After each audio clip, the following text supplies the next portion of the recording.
3. Hey, everybody. Happy Mother's Day. Good morning. Good afternoon.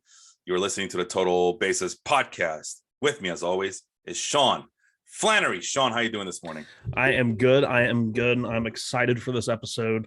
It's always one of my favorite ones when we get to talk about some of the guys down on the farm. Even going back to several years ago, we had a guy that we talked about.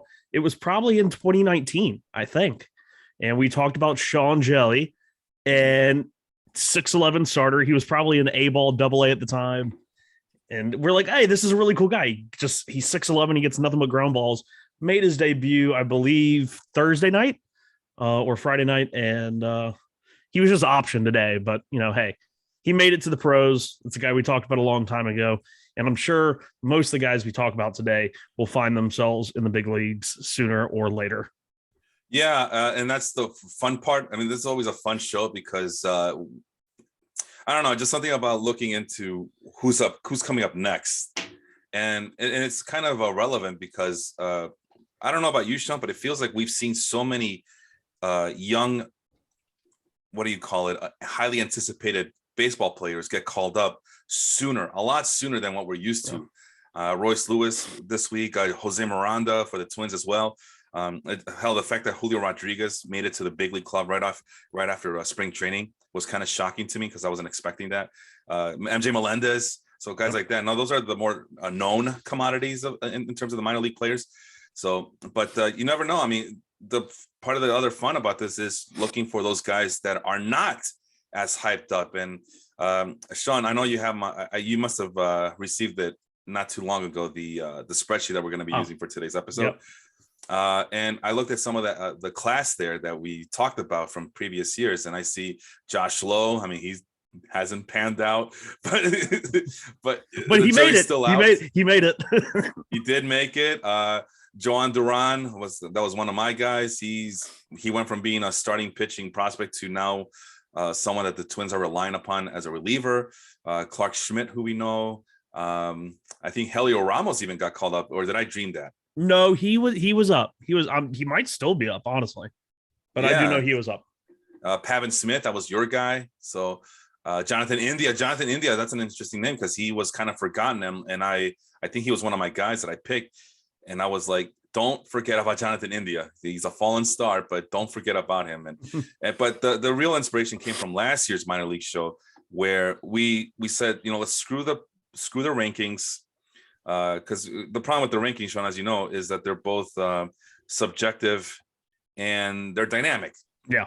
The number one prospect does not stay the number one prospect. A good example is Royce Lewis, who was at one point like a can't miss prospect, number one pick in the draft for 2017, I believe.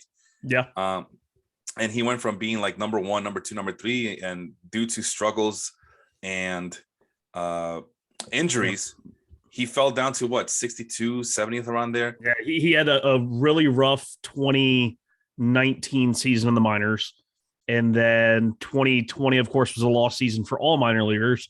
And then going into the 2021 season, he tore his ACL. But he was a guy that when I worked for the Biscuits, I got to see him one time. And I was talking to one of the scouts, and I'm like, I know Royce Lewis is like a prime guy. I said, but just scouting his stat line, you're like, he doesn't put up numbers. And then, of course, Royce Lewis goes out there and he went 3 for 4 with a home run and a triple. And it was just like you could see all the physical tools and abilities. And I was like, oh, that's why he's a top 10 prospect. Right. And then he got off to a really hot start this year. Correa has the injury scare. They call him up. I'm not sure how he did or if they've even played him yet, but I think, he got one hit. Or something there you like go. That. Yeah. There you go. Oh, he did get one hit because he had his first hit and Miranda had his first home run. That's right. Yeah. I remember seeing the balls for it. It's going to be the Twins' year when even their minor leaguers are starting to contribute almost immediately. I used to know that feeling, Sean, as a White Sox fan. I used to know that feeling too well. And then the prospects stopped coming up for some reason. And then like I was saying, some of the pitchers that we talked about, like lesser known pitchers, like pitchers that were not even on anybody's list. You guys, like last year, we talked about Aaron Ashby, who we haven't been able to stop talking about him seemingly all off season long. and now it looks like he's finally in the rotation. It's a 6-man rotation, but he's in the rotation. Yeah, and it's weird because like when they're set up to have an off day, like he'll come out of the bullpen and throw like 2 or 3 innings, and I'm like, I didn't have him in the lineup. I could have used those innings. Yeah, right. Another guy, Rayvar San Martin, who got off to a pretty decent start last year, but he did get called down. Last I checked, he did get called down. He did not have a good start this year. I mean, he had a couple of rough starts. You know, they were like at Cincinnati, and then he had 8 runs at Cincinnati, and then his next start at Coors Field. And it's like, that's if you're a pitcher, that kills you. Oh, absolutely. So he's going to need some more fine tuning. Jackson Cower, who we talked about last week, actually, as someone who might still contribute to the Royals this year. We're not holding our breath, but he does have some pedigree there. Yep. And of course, one of our favorite guys, I had to bring it up last year, Joe Ryan. And now Joe Ryan, if you don't have Joe Ryan, you're missing out on a guy with good control. And it's just, he's a huge reason why the Twins rotation looks pretty steady right now, even with Bailey Over and Sonny Gray being hurt. And of course, Alexander Wells and Kyle Bradish, he's helping running with the Orioles right now. And then we're still waiting on your guys, Graham Ashcraft, Caleb Killian, Michael Plasmeyer, Logan Allen, the other Logan Allen, not the current Logan Allen. I know one Logan Allen just got he got waived by Cleveland, and I think Baltimore picked him up. I'm not sure if it's that Logan Allen or the other Logan Allen. Well, the Logan Allen that you brought up was in Double-A, so we found that it's so frustrating. The Guardians, they're like, we want 2 of everything. We want 2 Logan Allens. Jose Buto and Jay Jameson. he might be on next week's show. We might have to double dip on Jose Buto because he's at the highest level and he's having his best year yet. Absolutely. And I really think he's on the 40-man roster, which is a huge implication for these guys, whether we see them this year or not often, are they on the 40-man? Jose Buto is on the 40-man. Yeah, we can always, I love doing the where are they now of total bases passed lore. And the last guy you mentioned was Jay Jameson. This was around the 2021 season. We just decided, hey, you know what? Oh yeah, the reason was, you know what? There's like no pitchers anymore. The pitchers are gone. There's nobody on waiver. Let's look at the minor leaguers and see if anybody would be called up just based on their based on their production that they have down there. Yeah. Like I said, screw the list. Not that those lists have no value. I mean, we're gonna find out right away how valuable those lists are. But for this week's show, I just want to look to see who was producing and who looks intriguing just based on the numbers down low. So if I may, I'm going to go ahead and share my screen here. And thank you for that. That's not the right screen. Sorry about that. I have so many screens. Is it this one? This is number 3. Okay. All righty then. Well, there number we 3, are. my lord. Number 3. I'll have number 3 with fries and a drink. And I'll make it a little bit bigger so the kids at home can see it and not complain. Hey, I don't have my reading glasses on. All right, so there it is. We got 12 names. We figured we could talk about each guy for about 5 minutes. That's about 1 hour right there. And the first guy up on the list is Shane Langoliers. Wasn't that like a Stephen King thing? I am not sure. The Langoliers, something about, anyway, gremlins and airplanes. I don't know. Age 24 out of AAA. Now, this is one of the guys who was traded from the Atlanta Braves to the Oakland Athletics in the Matt Olson deal, along with Christian Pache and 2 other minor leaguers, if I remember correctly.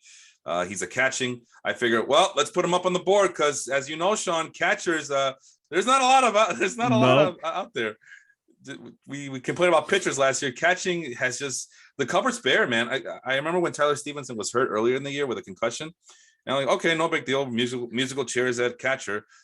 And I looked around and all the catchers are gone. There's not a single useful catcher in waiver wire right now. So next thing to do is just look at the minor leagues and maybe take a chance on Shane Langoliers. Again, 6 foot flat, 205 weight, 205 pounds, I should say. He's a second-ranked prospect in the Oakland Athletics, number 72 in the Fangraphs 100, or sometimes the 120. It seems like the list keeps rising and rising. We are expected to see him sometime this year. There's his scouting report, so to speak, the hit tool, the game power.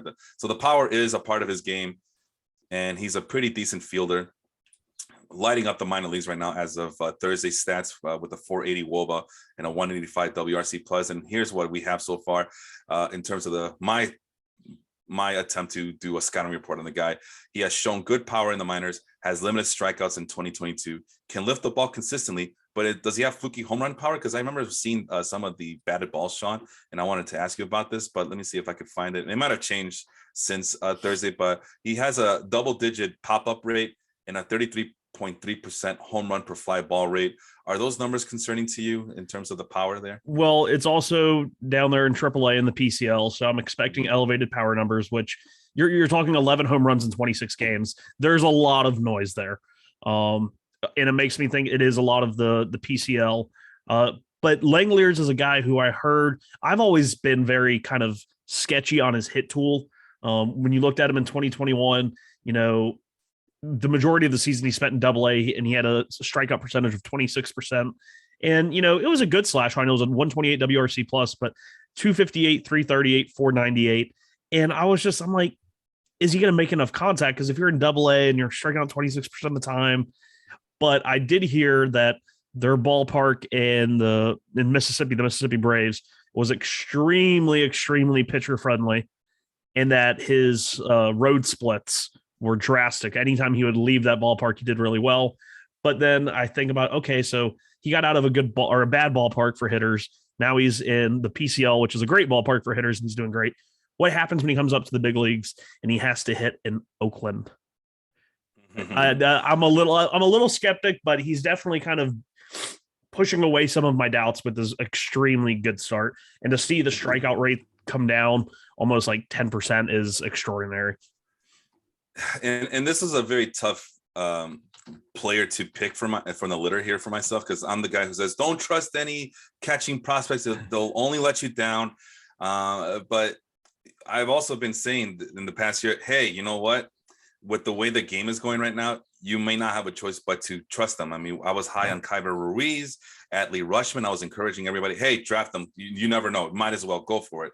And of course, Dalton Varsho last year, just because of the fact that he probably won't be catching. And sure enough, anybody who picks Dalton Varsho is probably happy with themselves right now. Although honestly, I haven't even checked. Is Dalton Varsho doing okay this year? I know he's not catching. Yeah, he's stolen some bases. He's hit for more power, I guess, than people realize, but the average is kind of meh.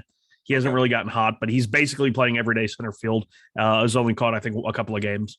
Listen, man, showing up is half the battle, right? And you cannot say that Dalton Varsho has to do a catching split with what's the guy's name? Carson Kelly. Yeah, Carson Kelly. Whoever the backup catcher is over there. Okay, so yeah, he's actually, granted, Varsho's line, you wouldn't think he has a 129 WRC plus. You're like, wow, that's insanely good. But it comes at I guess he's over 800 OPS. 479 slug is really carrying it. 6 home runs in the first 28 games. Only 2 stolen bases. Are we worried about Varsho's stolen bases? But yeah, he's a 1.5 win player right now, which is kind of insane to think about. Hey man, it's 2 stolen bases. That's more than you can expect for almost like any catcher throughout the year. 70% of catchers, right? Catcher only players in fantasy. Well, here's the thing: Sean Murphy, right? He's the current catcher for the Oakland Athletics, right? Yeah. I'm not saying that Shane Langeliers is going to supplant him, but I'm just trying to look to see who else can he kind of usurp here for the Oakland Athletics. Maybe you could play DH on a regular basis. I mean, are the A's going to throw Jet Lowry on a daily basis just to see what Jet Lowry can do to help this team win? No, you might as well just put Shane Langeliers out there. Or can he do first base? Seth Brown. Do we want to see more Seth Brown at first base? We know what Seth Brown is. I mean, I really just think it's going to be Sean Murphy's traded, because I think he's their most tradable asset right now. And I thought he was going to go before the season even started. I thought Murphy made great sense for the Yankees. After, there was some talk that the Yankees had talked to Oakland about Olsen. And then after the Olsen deal, it's like, hey, that line of communication is still open. But Sean Murphy, off to a slow start. So probably waiting on him to get, a little bit better in terms of production this year. And then, of course, wait for the team that gets the inevitable injury on a contender at catcher. And then they start panicking. Yeah, Hedges. Yeah. Well, that'd be an interesting one right there. Murphy to Cleveland, if Cleveland can hang on as the season goes along. Yeah, we'll see about that. But knowing Cleveland, they probably wouldn't do it because number one, he doesn't play for the Padres, so it seems like the Guardians only want to trade with the Padres. It seems like, and right now the thing that's hurting him now, that's if you believe in these numbers, is the defensive run save. He's not off. Sean Murphy is not off to a really good start here. -4 DRS at the moment. But the thing that is valuable right now is his framing, as he ranks pretty decently as a framer. He's been a solid framer the last couple of years. Just looking at the DRS, the run component that goes into a lot of it, he has a -4 catcher's ERA, which is kind of like, okay, maybe it's just Oakland's pitchers suck. Maybe that's not all on Sean Murphy.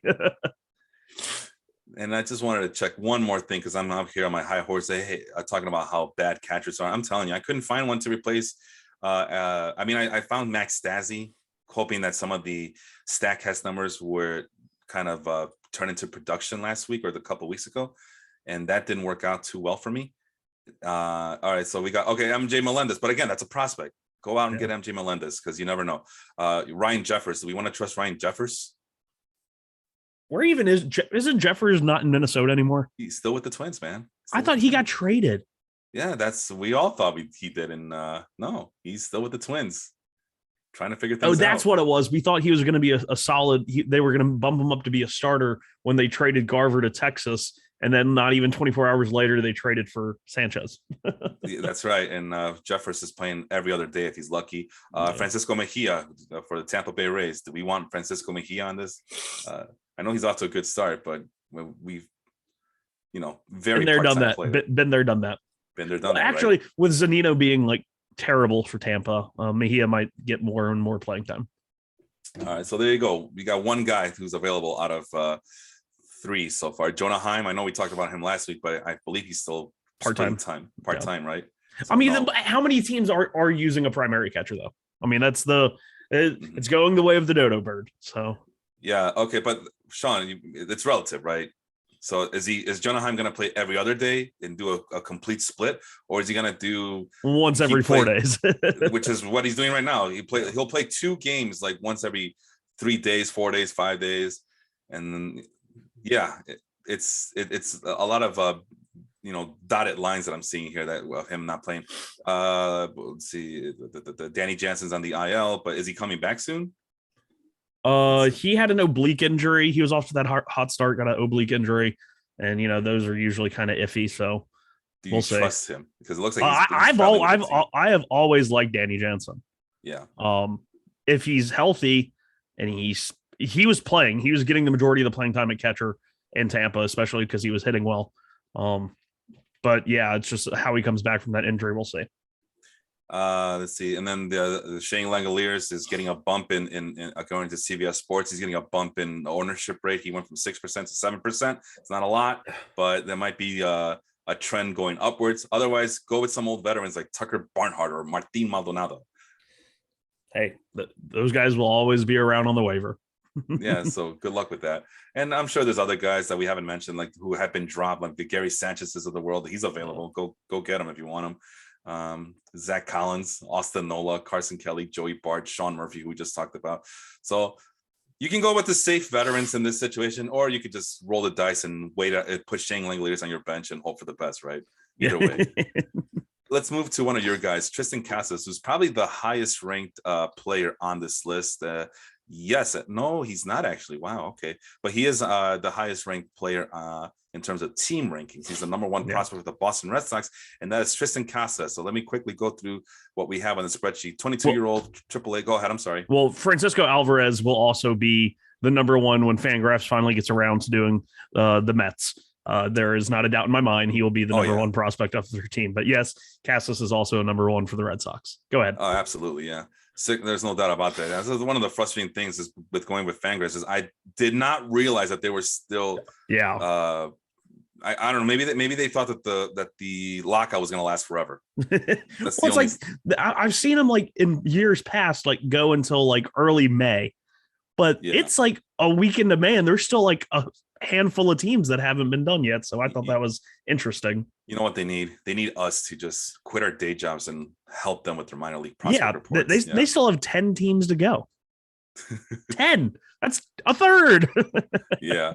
Well, they're going. I mean, did you see that the Dodgers? They got 50. The top. Oh yeah. There's prospects. like 60 and 70 on some teams. It's absolutely insane. Fudge, man. You at one point they're gonna go to 100. That's why it's taking so long. The top 100 prospects of each team. The Baltimore Orioles. Like really, if the Baltimore Orioles had 100 viable prospects, they wouldn't be so bad.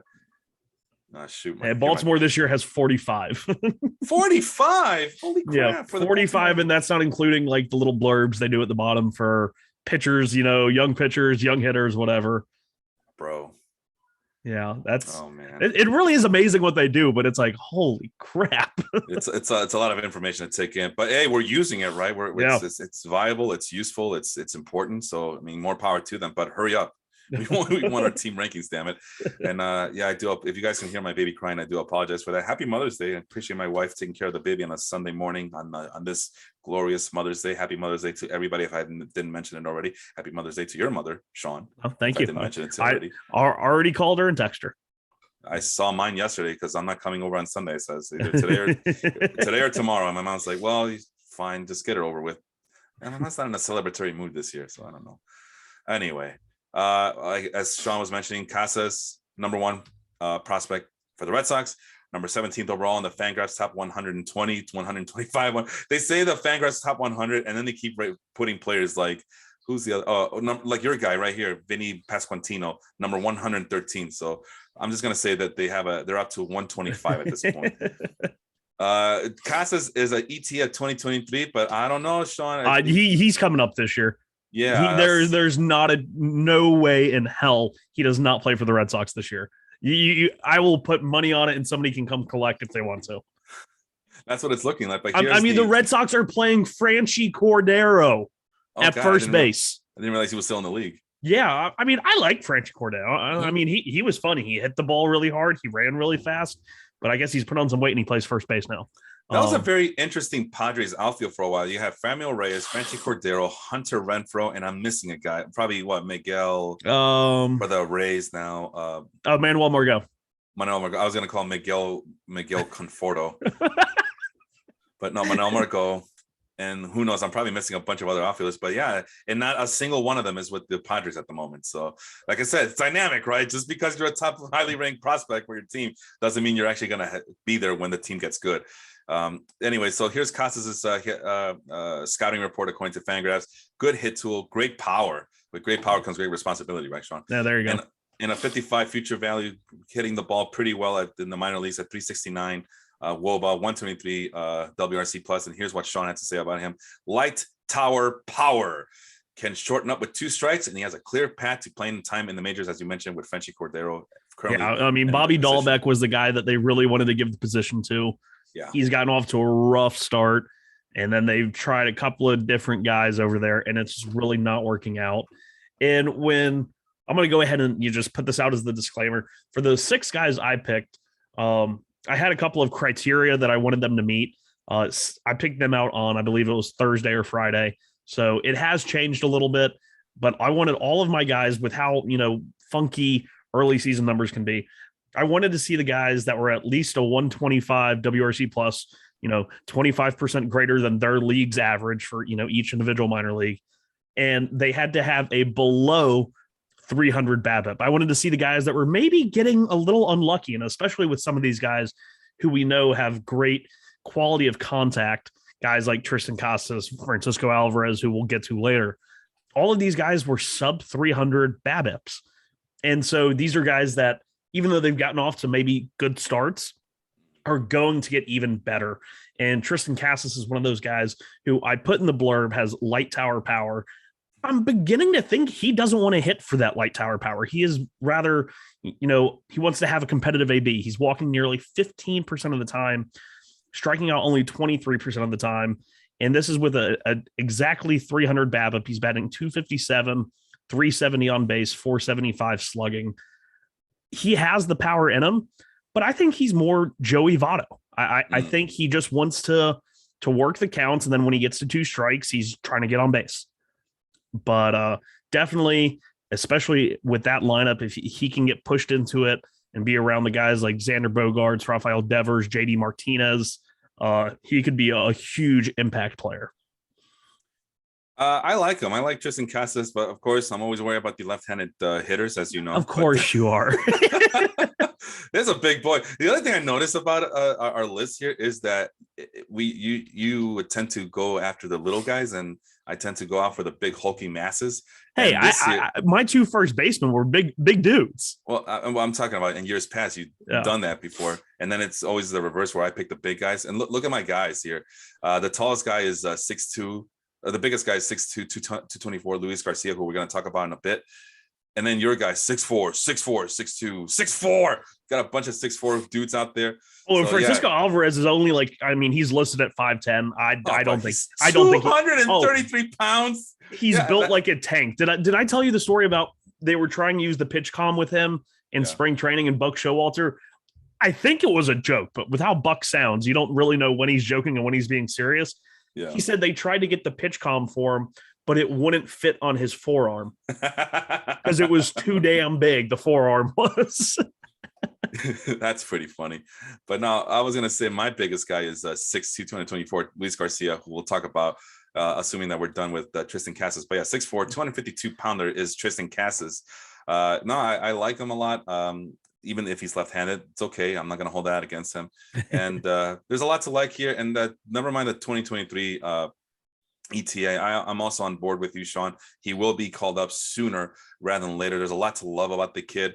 How old is he? 22 years old. He's only 22 years old, so he's not like a what do you call it? A late bloomer of sorts. And he probably might be the real deal, but we won't know it until he's up and running here with the big league club in Boston. Anything else you need to add about Tristan Cassius before we move on? No, he's likely added in any probably significant dynasty league that allows the roster spots, but even in some redraft, I'd be getting ready because I think Boston is running out of patience at first base right now. I mean, they're at the bottom of the league, or I believe they were last in the standings in the American League East. So, they're going to have to do something quick here. They're 10-18. They have the worst record in the American League East. They're tied with the Orioles in wins at 10. Holy crap. Yeah, they're going to have to do something and do something fast. Dude, imagine being worse than the Orioles. But I mean, we listen, when we did the preview show for the teams, we did like a lot of the Orioles players. I didn't know they were going to be better than the Red Sox. Good though. I mean, they're still bad, but I mean, they both have 10 wins. It's just one of those. Well, Cassius' ownership rate over at CBS Sports is at 30%. Of course, in my keeper league, he's already owned. Yeah. But yeah, 30%. So like Sean says, if you have a chance, go get him. Okay, so let's go to the Nationals, Luis Garcia. This is kind of my reclamation project, my post-hype prospect sleeper, so to speak. He's and this is the Luis Garcia for the Washington Nationals, the one with the date of birth of May 16, 2000. So his birthday's coming up soon. But yeah, as you know, Sean, there's like a million Luis Garcia's on Fangraphs, and there's no way to differentiate them at all. So yeah, good luck hunting him down if you're just doing a simple search for him. Well, I think his thing will be at least on Fangraphs. No, that's the wrong Luis Garcia. I was about to say he's already played in the majors, so he should show up under the Major League Player tab. I think this is going to be him if I can click on it. Yeah, you tell me, which one is it? Yeah, Luis Garcia, AAA Washington Nationals, 21 years old. Yeah, there we go. Because he shows up under the Major League tab because he did make his debut during the COVID year and then played a little bit last year as well. Yeah, and so far his Major League debut, his Major League seasons have kind of been underwhelming.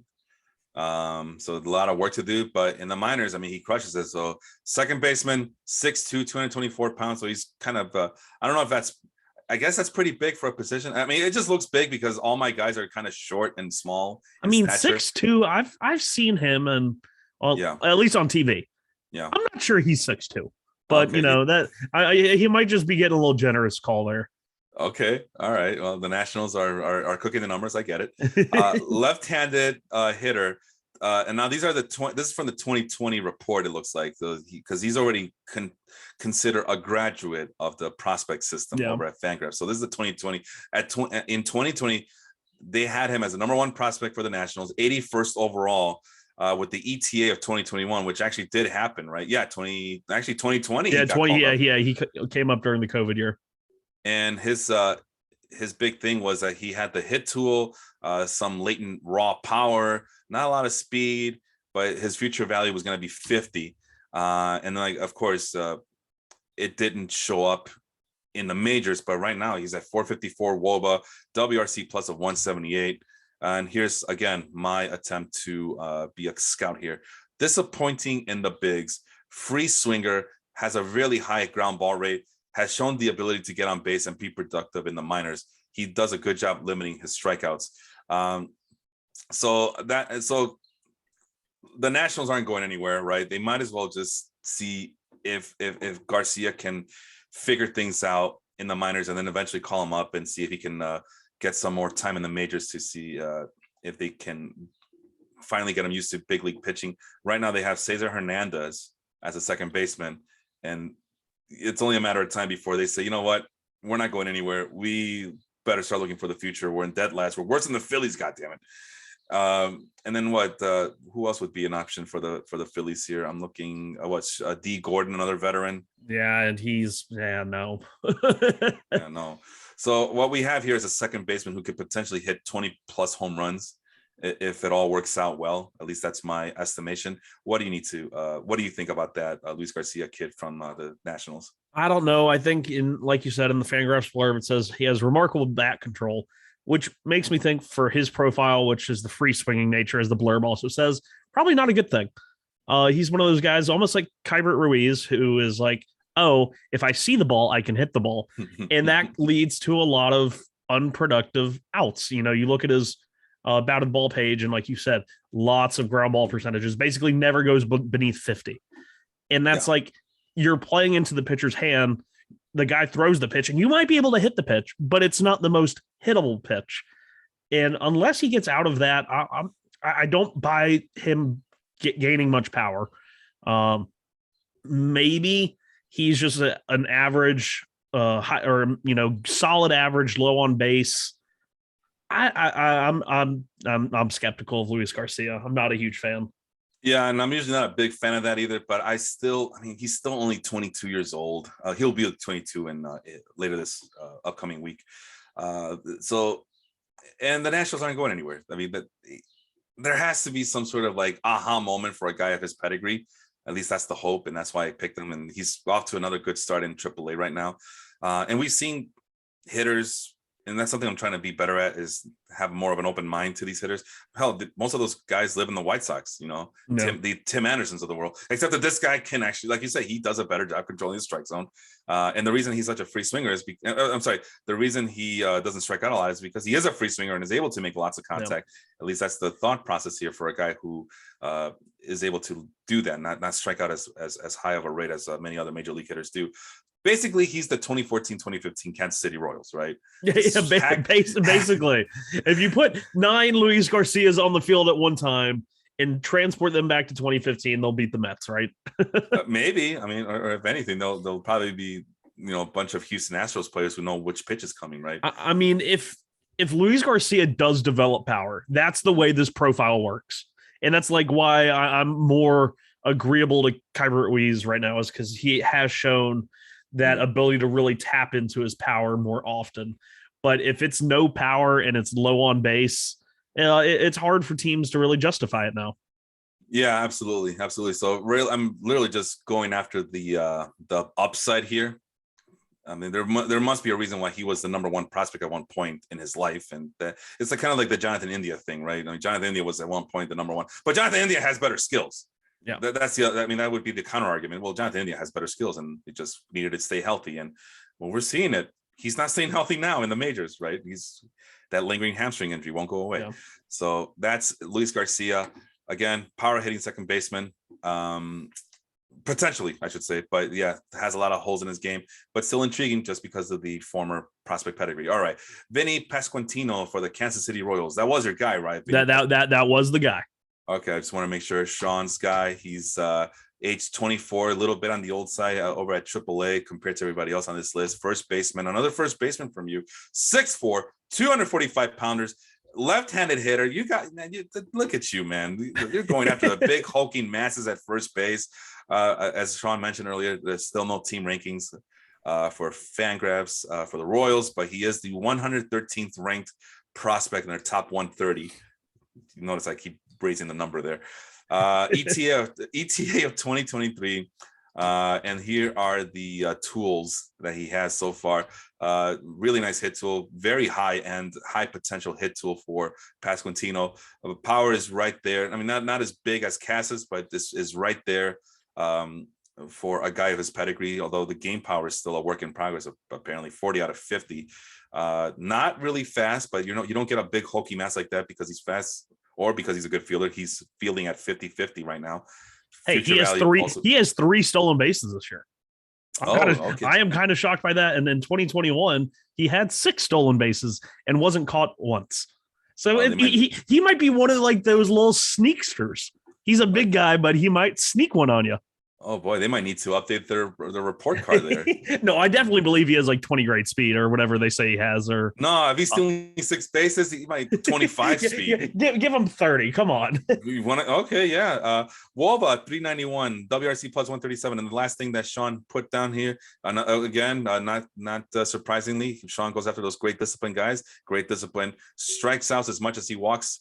Half of his hits are extra base hits. Very productive hitter. What else can you tell us about Pasquantino? Is he Italian too? Will that make Vince Mercandetti happy? I would believe so. I thought just him being named Vinny and being able to make a My Cousin Vinny joke, which when he makes his debut and they don't do some sort of like My Cousin Vinny like bobblehead when he becomes great, like put Pasquantino in a little lawyer suit, that'd be hilarious. But anyway, Pasquantino is off to a slow start by his standards, only batting .258. He's batted .293 in the minors for his career so far.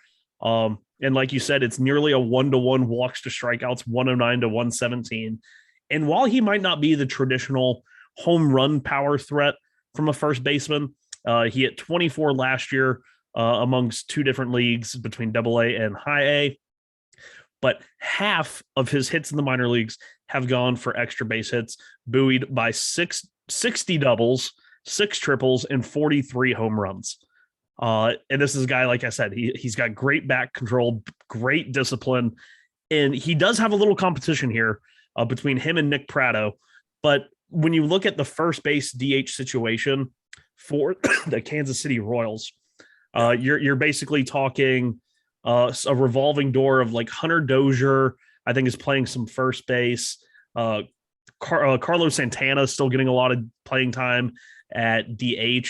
Like, these are 2 guys that can easily step in and be big parts to that Kansas City lineup, as well as kind of getting rid of 2 of the lesser pieces of that lineup. Let's see who Roster Resource says is playing first base. Yeah, Hunter Dozier is playing a lot of first base right now, but he has positional versatility. He can play the outfield. He can play third base. But yeah, DH right now, Roster Resource has Edward Olivares, but he's also mainly an outfielder. He's off to a little good start, but definitely Nick Pratto and Carlos Santana is actually on the injured list. I have no clue for what. Oh, ankle bursitis. Ooh. That doesn't sound fun. And for how an older, bigger guy like Santana, that can't be a good thing or a quick thing to recover from. Right. But yeah, definitely Nick Pratto. And I think Nick Pratto's even started playing some left field. According to Roster Resources, he's first base, left field. So that might be them trying to get Pasquantino first base, because he is built a little bit, like a taller Billy Butler, kind of the stout guy. But definitely really like Vinny. Definitely like him in that ballpark. Kansas City has has the largest square footage outfields in all of baseball. And for a guy that hits loads of doubles, Vinny's going to rate there. Interesting. That's very interesting. And then also that the Royals are trying to give some other guys position versatility just to make room for this guy, as he's going to need it. And I think you even mentioned MJ Melendez could play third base, or did I dream that? No, they did start playing before he was called up. They played MJ Melendez, I think, 6 or 7 games at third base. Interesting. Because I really think they want to make Salvador Perez the DH, or at least the main time DH, and let him catch every now and then. Yeah, but we'll see. Yeah, I mean, it'd be interesting because Salvador Perez, as we've seen the numbers, he's not very good at the backstop, as hard as it is to believe. What the one thing he does have is a very strong cannon for an arm. But as far as the modern day catcher goes, and Don't go after me, but that's what the numbers say. He's not that good, especially at framing, right? Is that what it was? Yeah, he's one of the worst framers of like the last 10 years. Oh, I think we mentioned that on a long time previous episode. Like that might be the reason why their prospect pitchers that they heavily invested on are nowhere near ready to, or nowhere near as good as people thought they could be. We talked about it last week too. Go ahead. Yeah, with Nick Pratto, he's played 15 games at first base. He's played 2 in left field and 4 in right field. So Kansas City has these pieces, and they're trying to see how they can make them all fit. We'll see how they end up doing that. Yeah, interesting things that are going on in Kansas City. Always an interesting team because they try little things, they're trying their own version of Moneyball. As much as people champion them as not being a Moneyball team, come on, let's face it. From a cost-effective standpoint, even when they won the World Series, that's a Moneyball team. Come on. And they're also constantly looking for the what do they call it, the inefficient market, or whatever that term is called. Yeah, don't tell me that they're not a Moneyball team. All right, Michael Busch, Dodgers. So this was an interesting. So now we're moving on to our AA players here, Sean. And this is an interesting exercise for me because there were 2 guys that I really liked from the AA list when I was sorting it by WOBA, or was it one of the 2 big ones. I think it was WOBA that I did it just to be funny. It was Michael Busch and Jacob Amaya. So I was ready. Oh, okay, I'll just talk about those 2 guys. I've heard about those 2 guys before. And then I realized, but then it becomes a Dodgers episode. I don't want to just talk about the Dodgers. But then I see Sean has 2 Orioles and 2 Mets players. So maybe I should have just done that. But Michael Busch, he was recently talked about on last week's episode of the Prospect Report that they have at the CBS Sports podcast. And I didn't want to purposely pick him because of that, because, well, I already know about Michael Busch because they talked about it. So I don't want to sound like a guy that I'm just copying them. But then I saw his numbers and I'm like, holy crap, we got to talk about Michael Busch. 6'1", 210-pounder, lefty, another left-handed bat. So maybe there's some hope for me, Sean. Yeah. Come around with these left-handed hitters. The 3rd-ranked prospect for the Dodgers, the 51 list of players that they got over there. He's number 3 overall. 82nd, according to the Fangraphs, 135. His ETA is 2023. I mean, it makes sense. He's a AA, but as they mentioned on the podcast over at CBS Sports, he's already 24 years old. You might be seeing him just move up the level at AAA and eventually to the majors a lot sooner than, I mean, at least they're hopeful that that's going to happen to Michael Busch, that he will be called up to the majors sooner rather than later, despite the fact that he's in AA right now. And these are the scouting report that they had on him. 50-55 hit tool, still with the latent power. The raw power is there at 60-60. The speed is better than people anticipated, which I'm kind of curious to see if that translates to stolen bases. So far, it has not, with 3 combined stolen bases in his 3 seasons in the minors. So let's slow down there then, I guess. But still, a 50 future value. The field might be a little bit of a concern at 30-35. Graded fielding, but hopefully, with the DH, that could be something that could be hidden. 474 WOBA, 173 WRC plus, and here's my scouting report on the guy. He's a power hitting infielder who walks as much as he strikes out, has shown the ability to lift the ball in the air and post high line drive percentages, sees a lot of pitches. I think they now have a pitch tracker column for the minors, and he's about top 25, top 30 around there out of close to 200 minor league players that qualified. My qualification was 50 minimum plate appearances. Anything else you want to add about Michael Busch? He is kind of like, if I had to compare him to another minor leaguer that we have talked about, it was on the list at the beginning of the show. He's a Carlos Cortez who sells out for more power. He's going to strike out more than Cortez, but he's also walks more and he hits more for power. The one thing that worries me about Michael Busch this year is the strikeout percentage north of 30%. I think he can do better than that. Mm-hmm. But to see him already, he was at 26% through AA last year, and now he comes back to AA, which normally if you play 107 games at age 23 in AA, you start off the next year in AAA. I don't know why he didn't. I would have to read into that, but to see him come back to AA, maybe it could just be like a fatigue thing. But to see him come back to AA and now he's striking out even more, granted he is walking more, 18%, but to see him strike out 30% of the time, second time through AA, is a little bit troublesome. Interesting. I figured that maybe the Dodgers are so loaded at infield at AAA that they had no room for Michael Busch. But then I'm looking at the names right now, and who would it be? What, Eddie Alvarez? He's 32 years old. Miguel Vargas. I guess he's a top 10 prospect for the team. And also, like Cortez, I don't think he's a second baseman at the major league level. He is probably a left fielder, DH, maybe play some first, and maybe like in an emergency he plays second base, like the hangover day or like back end of a doubleheader.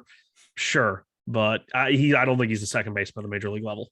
Yeah, the CBS guys were comparing him. They mentioned him and Max Muncy in the same sentence, kind of saying that he's kind of similar to a Max Muncy. And I'm like, let's slow down there. But in terms of what you just mentioned, a light position versatility, just because you're versatile doesn't mean you're good at any position, or they're going to be good at playing multiple positions. It just means that you're not going to mess up too badly, which it's in the eye of the beholder if that's the case or not. Yeah. But if you're looking at the major leagues, I guess the other reason was, is Gavin Lux the answer at second base for the Dodgers? He should be. He should be. I mean, but right now he's not playing on a daily basis. At least not in the last 6 games. He is getting breaks here and there especially against left-handed pitching. And then what is Chris Taylor going to be the long-term stay at that position? And so far it looks like he could be, because he's also hitting the ball. I mean, that Dodgers lineup is loaded, fully loaded, ready to go. So now we're looking at maybe he can take over for some of these other lesser known guys like Hanser Alberto. I know that's a guy you liked from before, but can Michael Busch take his spot? I don't see why he couldn't. Yeah, right. All right. So anything else we need to talk about with Michael Busch here? I think that's it. Yeah, like I said, I know there's some concern, but he's crushing the ball in his second go around in Double-A. And you know what it is, Sean? Again, second baseman, that's another premium position, right? In terms of how thin it is, because we're at a point where we're kind of running out of second baseman out of the waiver wire. I know that I had to last week, because of Jonathan India being injured, I had to go between picking Haesung Kim and I forgot the other guy's name, but it was either that or make room for Tyler Wells. And I don't know, it was just, we're getting to that point where we're better off just trying to see who's coming up the pipeline here. So anyway, that's my struggle and mine alone. Let's go over to your middle infielder, Gunner Henderson from the Baltimore Orioles, 21-year-old, Double-A, listed as a shortstop according to CBS Sports, 6'2", 210, lefty. Another, Jesus Christ, Sean, you got nothing but left-handed hitters here. Do I have a type? Yes, you do. Number 5 ranked on the Orioles, 68th overall, and the Fangraphs top 140. ETA is for this year, and here are the grades. Still a work in progress with that hit tool. The power might be legit, but still 40 out of 55 for the game power. The raw power is definitely there at 50 for 55. The speed is better than maybe anticipated at 50 out of 40. And he's a slick fielder, unlike the Michael Busch of the world. He is a very slick fielding middle infielder, still a work in progress, but 45 out of 60 and only getting better. 50 future value, 422 WOBA, 168 WRC plus. Here's what Sean had to say about him. Corey Seager-esque vibes. Again, that word vibes just kind of annoys me. But you're vibe check. I'll since you are a zillennial of sorts. He has a clear path to the big leagues playing time, for big league playing time, I should say. And most importantly for Sean, he's from Alabama. There you go. Go ahead and tell me more about Gunner Henderson here. So he got off to a great start. He was a first-round draft pick in the 2019 draft. I even had him in my 30-team dynasty. I really believed in the profile. Mm-hmm. And then he lasted all of about a year on the team, and then roster crunch, and he wasn't really doing anything. Granted, he was 18 years old, and I was kind of dumb. I dropped him. And he sat out as a free agent for a while, and then to start the 2021 season, he was in A-ball, and he was absolutely crushing it. Granted, striking out at a pretty high clip, close to 30%, 29. For over 35 games, and then he got the promotion to high A ball, and it might have been a little ahead of him, but he still posted an above league average WRC plus, despite striking out 30% of the time. But he also posted a career high 14% walk rate. And then he got another promotion right at the end of the year to Double A, just in the last few games. Really not meaningful in any way. This year, he starts off again at Double A. He has walked more than he has struck out. He was one of those guys that when I created this list, he had like a 307 BABIP. So I kind of fudged the numbers to get my guy in here. He's at 327 now after a couple of games. But 289 average, 447 on base, 500 slugging. I'm not sure if he's going to stick at shortstop, but he's going to be a key cog in that Baltimore lineup once the kids start coming up. You're going to see, Rutschman in the lineup. You're going to see Henderson in the lineup. You're going to see DL Hall, Grayson Rodriguez on the mound. Once all of those guys make it, and whether Gunner Henderson's at shortstop or third base, I think he's going to be a really good defensive player. Maybe not Gold Glove, but I think he's going to be good. And in that ballpark, they made it tougher for righties to hit home runs. But guess what? You still got that short little wall, or the tall wall, short distance in right field that I think guys like Gunner Henderson and Rutschman can take advantage of. And he is the local guy, born in Montgomery, played all of his high school ball in Selma. So that was how I knew of him, because he got drafted that year when I was working for the Biscuits. And we're like, hey, that's the one guy from Alabama. And you mentioned something that kind of irked me, not irked, but just kind of what do you call it, caught my ear, when the kids get called up for the Orioles. And I feel like we've been hearing about that for like the last 10 years about them. You know what I mean? It's like we've just been waiting. And 10 years ago they had a good team. Whatever, 10, 6, bro. I always say on this podcast, well, maybe not this year or maybe not last year, but there was a point that every time I would get to the Orioles, when I would do my winter research for the spring, I get to the Orioles and it just made me wonder about my existence. Why am I here? What am I doing? Looking at the Orioles' crappy ass roster and lack of minor league depth. But it looks like things are slowly but surely turning around. But I mean, when I mentioned the word kids, we were waiting on Austin Hayes, Cedric Mullins, Anthony Santander. There's another guy I'm missing here. Well, the issue that DJ Stewart. Yeah, the issue that they had there was those guys came up and they still had no pitching. So, well, when the kids get there, then they'll have pitching, right? Everything will be solved. That Bruce Zimmerman will still throw his slow pitch softballs out there, and John Means will be fully recovered from Tommy John surgery. Ryan Mountcastle is another guy. Maybe he'll start hitting consistently one day. Because that was the one thing that he could do is like, well, at least he can be a hitter, because he can't feel for shit and he can't even hit either. So yeah, it's just funny that we're still kind of waiting for them to turn things around there. All right, so that's the Orioles. I'd be hard pressed not to mention I did tag Vince Mercandetti because I was curious. I did see that. And the last bit on Gunner Henderson, he is the third youngest guy as of opening day in Double A. He was the third youngest, and the youngest is going to be my next one. So you mean the youngest isn't Michael Harris, my next guy? No. There's what Vince said about Vinny. So it feels like this is a Quentin Tarantino movie happening here, because Vince is many things, but we know one thing he is for sure. He loves Quentin Tarantino over there, right? No, he doesn't. He hates Tarantino, Pasquantino, same thing. Vinny Barbarino. All right, so here Vince says he spent the time on my dynasty team based solely on name and position. So yeah, he picked him because his name was Vinny, and because he's Italian, the last name. Love Vinny, big boy bat. Also, since he's a first baseman, I dropped from my dynasty league, so he's definitely guaranteed to pan out now. He says that because he dropped Pavin Smith all the way back in 2019, and I picked him up, and then I turned Pavin Smith this year into Drew Rasmussen, which was fun. So. Who has Pasquantino in that league? He was available in our first year player draft, because I think Vince dropped him at the end of right before the season ended.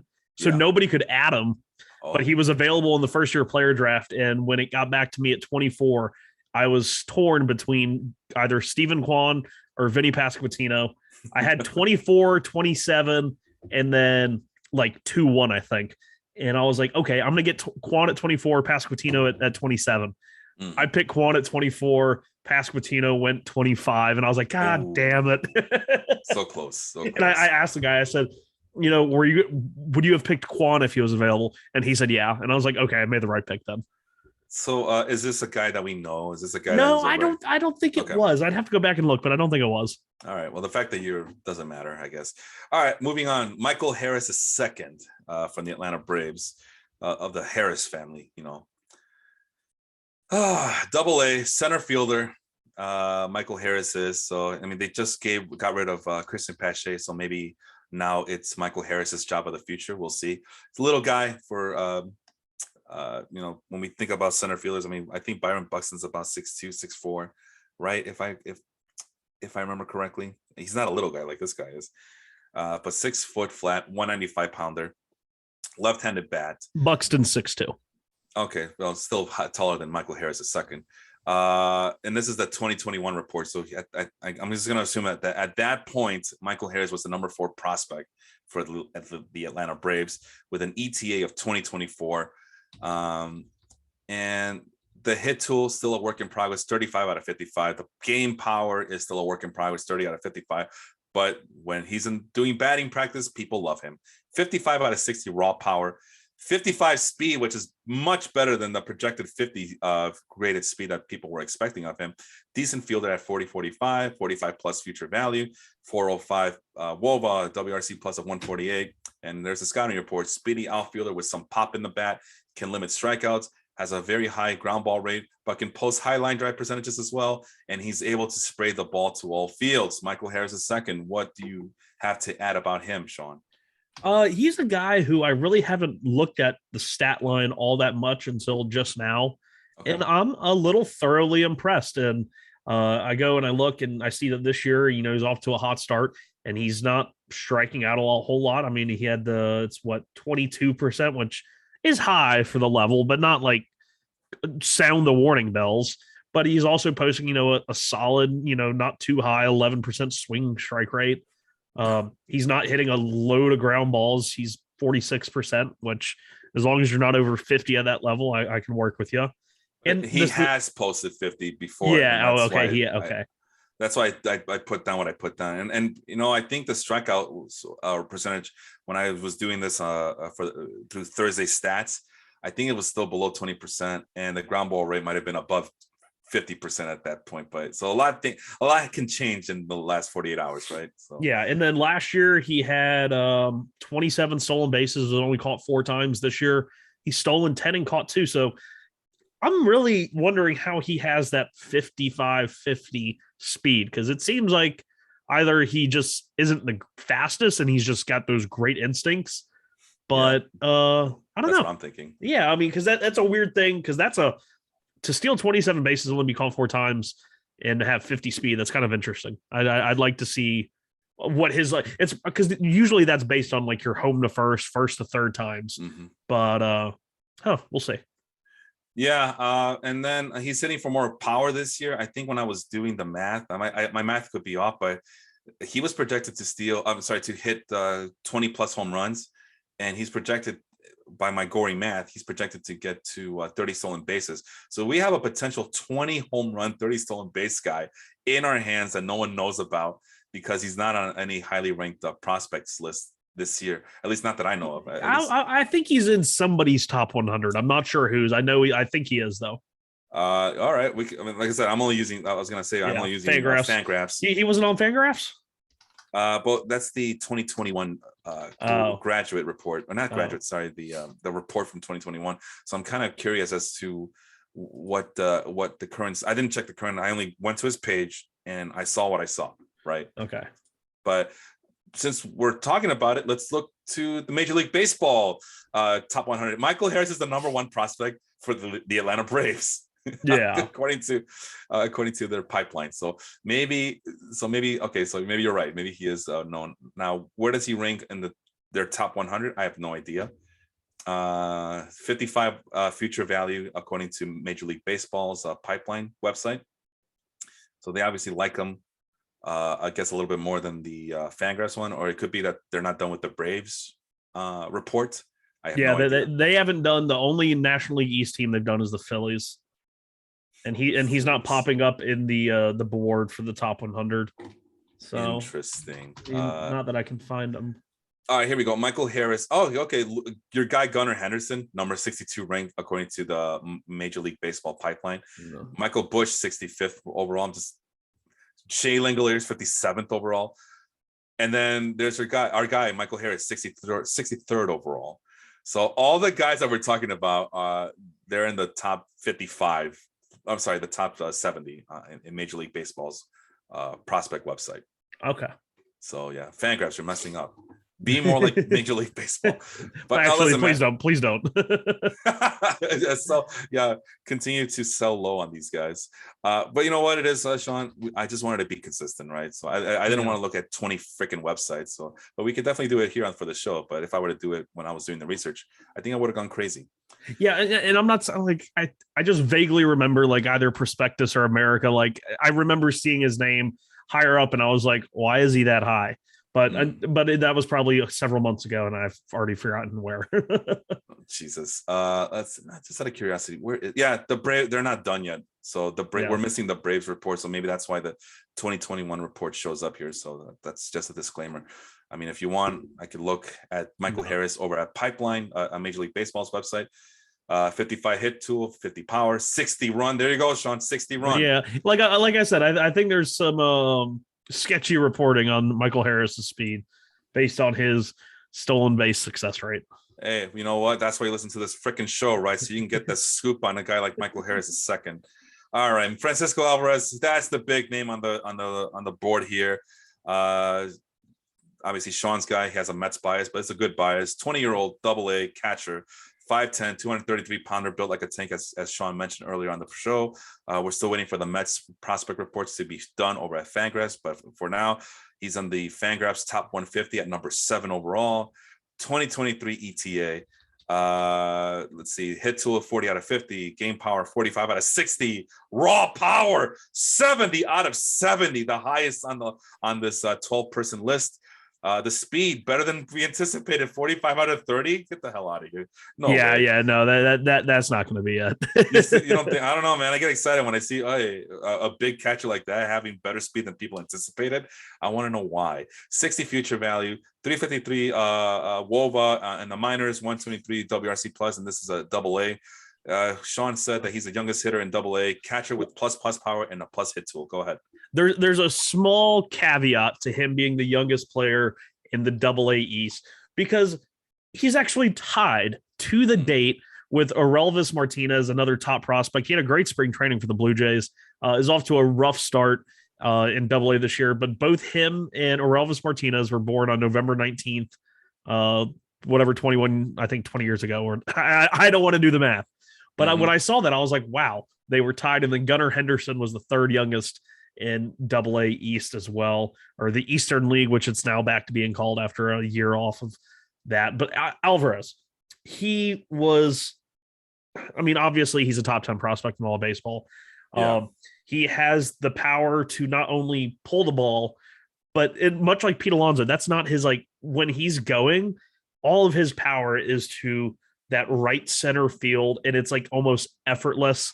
Yeah. And he's learning more and more to try and tap into that pull side power. He just posts silly exit velocities. He does have some, possible ground ball issues this year. He got off to an extremely hot start. He had home runs in his first 3 AA games. Over the first 8 games, he had 4 home runs, was batting .355. He's gotten off to a little bit of a cold start, or a cold start since then. It is mainly fueled by, probably a little bit of rushing. He wants to be in the big leagues. And when he got off to that hot first week and a half, there was a lot of talk. Oh, Alvarez he's ready. Get him up here now. And I think that might have caused, some issues. Since then, he's only batting about 150. He's striking out a little bit more, but his BABIP is also 212. I mean, that's somebody who hits the ball that hard, and the strikeout rate is about 27%, walking 13% of the time over that slump. So really probably just some BABIP noise happening there. But this is a guy who, once Rutschman graduates, if Alvarez isn't in the big leagues around the same time as Rutschman, will be the number 1 catcher prospect in all of baseball, and would probably move up into the top 5. he it's just silly what he can do. And the strikeouts might be a little high, but I think he's one of those guys that he's probably going to hover around 25% with a strikeout rate, be 10%, and then he's going to hit 25 home runs. I mean, it's kind of I'm trying to think of a comp, and I can't really think of one. It's just a very interesting profile with such raw, easy power. Doesn't really chase. He works deep counts, and that probably leads to a lot of his strikeouts as well. But yeah. Comp for catcher, you mean? A guy with that type of 10, and it's almost like he's not really Wilson Ramos. Ramos didn't strike out that much. You're talking about 10% walk rate, 25% strikeout rate. Yeah. JT Real Muto has a similar plate discipline number. He's at 10% and 23.2 strikeout percentage. So JT Real Muto, do you like that? I think Real Muto is a little bit more athletic, probably not as much. I always thought Real Muto's power was a little fringy. More to just the pull side. I think Alvarez's power, which of course, you listed off his rankings, which I'm not sure if those will be updated when they release the new ones, or if that's from this year or from last year. I do not know. Alec Thomas, this is a prospect show. Alec Thomas was just called up and will be playing for Arizona today. Oh, nice. Good for him, man. You got me curious trying to find that next guy, Mitch Garver. He's at 11.8%, 22.4%. I kind of get a Mitch Garver vibe. Fucking word vibe. Now I'm just doing it to piss you off. Yeah, clearly. Okay. You want to do that? You want to play that game? All right. I see you. Just wait until my guy comes up, right? No, you really got me curious here, though. All right, I'm looking for that next that comp, right? All right, so that's a lot of guys who strike out a lot. I'm looking at Mike Zunino, 36%. That's not him. Or it could be him if he's going to keep pressing like that, right? Yeah. Let's see, Wilson Contreras, although he doesn't a name just popped into my head. Mike Napoli. Oh, geez. You went all the way back. Okay. 12.2 walk percent for his career, 27.5 K, 246 average, 346 on base, 475 slug, 119 WRC plus. Interesting. Let's see. But Napoli had a year where he hit 320. Wow. That's crazy. Well, you're not gonna like this. How about Gary Sanchez? No, I don't. There's not as much, I think, swing and miss there. Let's see here. I think Sanchez's issue is Sanchez hits too many fly balls. Alvarez hits too many ground balls. Yeah, I was just gonna ask you about that if you hadn't mentioned it already, but now you got me intrigued. Who am I looking for in terms of the next guy? Chris Iannetta in Colorado. Do you like that comp? I can't really remember Ianetta's numbers. Like that would be I'd have to look. No, I mean it's his thing was it's always looked better in Colorado, but otherwise he was just a really poor hitting catcher. I'm just looking for 10-26, 10-25 guys. Sean Murphy, I know he's been known to post some decent hitting lines. 429 slugging percentage. No. Yeah, I think Alvarez, like at his least, is going to be like a 450, 460. I guess Mitch Garver's the guy. Yeah, I think Mitch Garver, Mike Napoli, one of those two. Maybe Wilson Contreras. I mean, Wilson Contreras, decent, very good on base percentage for a catcher, and has been known to have some pop in his bat. Wilson Contreras, and has similar walk and strikeout percentages as well. So maybe that's our answer. With Alvarez he's at the 123 WRC plus, which he's gone down. I guess he had a bad game or whatever. He was at 125, 127 something, but 227, 330, 467 slash line, and that is coming with a 271 BABIP. So once his BABIP kind of normalizes, he had a 260 BABIP last year in high A, but every year before that, I mean, it was like much higher. I found the comp. I found the perfect comp. Oh, here it is. Drum roll. Yasmani Grandal. Similar walk percentages, similar strikeout percentage. 126 WRC plus since 2018, and a BABIP of 268. What was for Alvarez's? He's at 271 right now. Oh, come on, that's it. We found this doppelganger, Yasmani Grandal. We'll see. We'll see. Yeah, I mean, there's still a lot to go. I mean, he has to control his strikeout. I don't know. I think you mentioned that he might be pressing because he wants to get to the big leagues faster than humanly possible. Well, and that was the thing is the last 2 years, in 2019, he was given a pressed assignment to, oh God, who was it? It was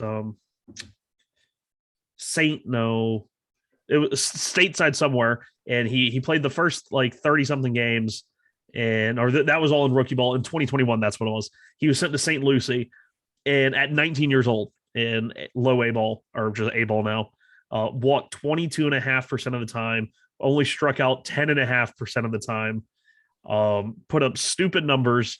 And then they promoted him to Brooklyn, and he spent all of 2021 basically after that with Brooklyn. Was an above league average hitter, but did see the strikeouts kind of come up, the average go down, the BABIP go down. But he was the youngest player in Brooklyn, or in the New York Penn League. And just once again, he's the youngest player in 2020 in the 2022 Eastern League. So you have to think that once he gets more of this, because really right now at his age, he should not be in AA. But for him to put up these numbers, even though they have some, possible red flags you have to take into account, he's only played, I think, a little over 130 professional games. And that's another reason why he's not going to get rushed to the big leagues, is because that's the whole other side of the position, is you have to do all the facets of catching, knowing the pitchers, calling the game. And he just doesn't have those reps yet. But for him to put up these types of numbers without having all those reps yet, I think is the most impressive thing about Francisco Alvarez. Yeah, I like him a lot.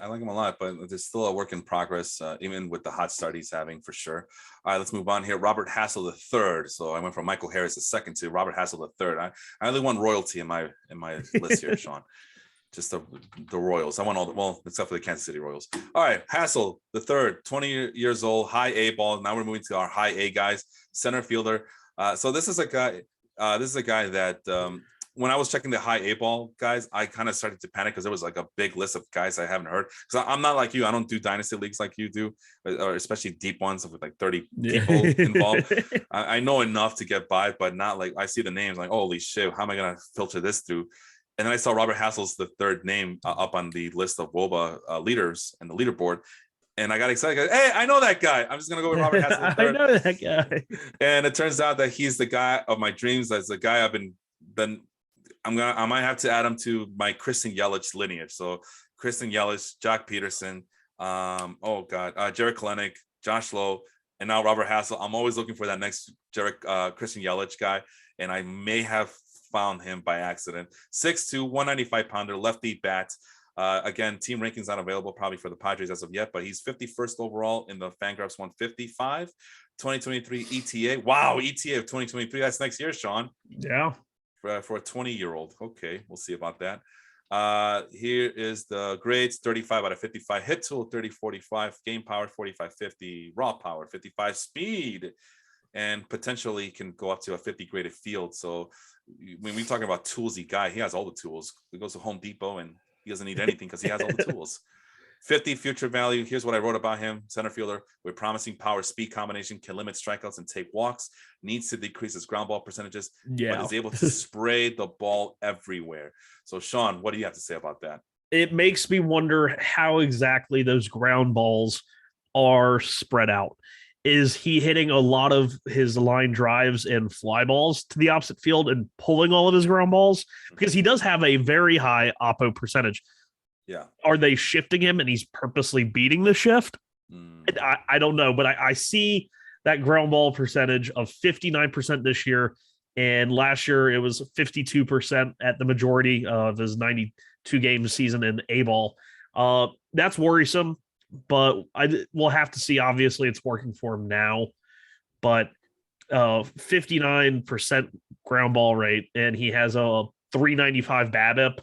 I don't like that combination very much. Yeah, it's cause for concern, but guess what? He's pretty fast, right? Yeah, and if you're gonna pull if you're gonna pull it off, you're gonna pull it off in A ball, putting the ball on the ground a lot. Because I've always believed, and I've said it multiple times on the show, the biggest difference between the low minor leagues and the high minor leagues and then major league ball is the defense. The quality of defense once you jump to those levels is just so dramatically different, especially, pitching between low minors and high minors is pretty drastic, but the quality of pitching between high minors and the major leagues isn't all that. I mean, you have the cream of the crop in the majors, but like everything else in the middle, it's pretty close. Saris, I think had a graph on it. It was on Stuff Plus. It was really cool. But the quality of defense, if you're putting the ball on the ground 60% of the time, yeah, in the major leagues, defenses will just eat that up, and they will shift you. They will know your tendencies. Yeah. And it's almost impossible to do now. Yeah. And well, here's my excitement for Hassel. I think Christian Yelich also had the same problem, but the one thing that he can always count on was he can get on base. Yeah, and Yelich hit a lot of line drives. I mean, it was a lot of ground balls and a lot of line drives. No, that absolutely, that too as well. But it took him. I mean, it took him until he got to Milwaukee that he stopped hitting so many ground balls. Yeah, and line drive, all the line drives turned into fly balls, and that was when the power came with Yelich. And that's when the MVP seasons came about. Now, of course, he kind of reverted back, but hey, he's having a don't call it yet. Christian Yelich. I know. I'm not saying anything right now, but he's having a really good year. I don't want to jinx it. Man, I kept telling you guys, don't give up on Christian Yelich, because everything about him just said it's only a matter of time before he turns things around. He's only 30 years old, right? 30 years old. It's only a matter of time. But people were, I mean, you saw it in baseball, like people were writing him off already. And then after like three or four games, oh yeah, he's done. Put a fork in him. He was probably cheating, or he was probably doing something to his body, or I don't know. All those injuries finally ran their course, and now they're deteriorating him. But no, man, he's you see, comeback season. That was the thing. Was the big trade I made in my 30 team was I traded Conforto, Tyler Mahle, and Yu Darvish. Yu Darvish. Oh, I Darvish. Got it. Yeah, there you go. For Clayton Kershaw, Christian Yelich, and Andres Jimenez. And Jimenez ended up flipped in a trade for Jake DeGrom. But I really was worried. I was like, oh my God, I just gave up 2 starting pitchers. Conforto is going to go to like Philly. Christian Yelich is going to be completely toast. Clayton Kershaw is going to retire. Clayton Kershaw has been like my best starting pitcher all year. Christian Yelich is smacking the hell out of the ball, and that average and OPS is slowly starting to come up, and he's starting to see results from hitting the ball hard. Because I think he's like number 1 in hard hit rate. It was like 60% last I looked, something silly. But the expected batting average is starting to creep back up too, and you're like, yes. Moving on down the list here, we got Cesar Prieto, the Cuban standout for the Orioles. That's Sean's pick now. He's 23 years old, high A ball, so a little bit on the older side of there, but Sean will explain why he picked him anyway. Shortstop, 5'9", 175-pounder, yet another left-handed bat. Yeah. So the only non-lefty is Francisco Alvarez on this list. So hey, I have a switch hitter. Yeah, he doesn't count. and Prieto is such an afterthought for Fangraphs that there's nothing available in terms of his scouting report. Nothing, absolutely nothing. But he is hitting 429 WOBA, and what was the other thing? 176 WRC plus, and this is what Sean wrote about him. He's all for the minor league level that he's in right now. He's a Cuban import, but he has a plus hit tool with burgeoning power. Why did you pick Cesar Prieto? I'm kind of curious. Okay, so he was a guy that I was reading about somewhere on Baseball America. And they actually likened him to, this was a guy that he just came over. He's old for the age. He could move fast. And it was in one of my keeper leagues. It's a best ball. So I don't have to do anything with it. But then we have a 5-person draft like every year. And I was looking for somebody that could kind of just help me right then and there because I needed hitting help. And he was a guy that I found. They're like, hey, he could be, he's going to be in major league spring training. He might move quickly. So I picked him, and I did some research on him afterwards. And they were like, oh, he's kind of like Nick Madrigal. And I'm like, okay. And I went and I looked at his Cuban numbers. There wasn't a whole lot of power. It was some good average though. And I was like, okay, maybe he is Nick Madrigal. I checked in on him this week, preparing for the show. In his first 18 games in high A, he has 7 home runs. I'm pretty sure that's more home runs than Nick Madrigal has in his entire professional career. But also he fit my mold. He had at least on 125 WRC plus. He's actually at 176, and he's batting 328, 378, 701, And he's doing all of that with only a 300 on the dot BABIP. So it's not a whole lot of noise. Yeah. And he's, like we said, he's 22. He's going to turn 23 in 2 days. And he's a guy that could fill in on that Baltimore infield. And left fielder, high contact rate, doesn't strike out a whole lot. I like the profile. It's one that, I always go for. And if he can keep that power coming, because he is smaller frame, and he's 5'9", probably he's listed at 175, but who knows what the weight actually is. I believe it. I mean, if he can keep the power going, like that could be a interesting player. And if anything, like Luis Arias, like that would be a fun outcome for Cesar Prieto. I don't know. Luis Arias is pretty big. I mean, but he's also like only 5'9", and that's what I'm saying is I haven't seen pictures of Arias is listed at 5'10", 175. Oh, okay. I yeah, so 6 feet or something. But yeah, no, right. Well, yeah, he's a shorter guy, and he's a little bit stockier, so I wouldn't buy that 175 on Arias either. Okay, no, my bad. I thought he was like more than 6 feet tall. I might be thinking about somebody else. Then never mind. Unless I'm thinking about the other Arias, A-A-R-A-Z. Let me see, Luis Arias, not Urias.